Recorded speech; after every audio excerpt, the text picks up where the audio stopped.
देखिए इसमें सारा बाहर लगा हुआ था और उसको टाइम ही नहीं मिला अंदर रखने का क्योंकि बहुत भारी सामान है। इसके ऊपर अब 10,000 रुपये जुर्माना हुआ है।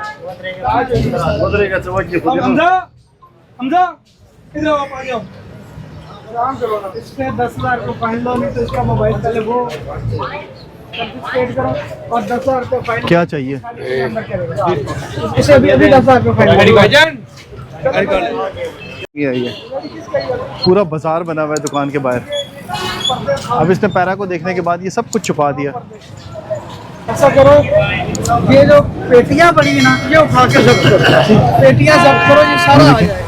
ये सारी इंक्रोचमेंट है। और ये इसका तराजू भी जब्त करो, इसका तराजू और इसकी पेटियां जो है वो जब्त की जा रही हैं। ये देखें, अक्सर लोग ये करते हैं कि अपने ठिये छोड़ के भाग जाते हैं इनको कवर करने के बाद, लेकिन पैरा फोर्स के पास जो इन्फॉर्मेशन होती है उसके तहत इस तमाम चीज़ें जो वो पिक्टोरियल एविडेंस पहले से इकट्ठा किया जाता है और उसके बाद पैरा फोर्स एक्शन लेती है।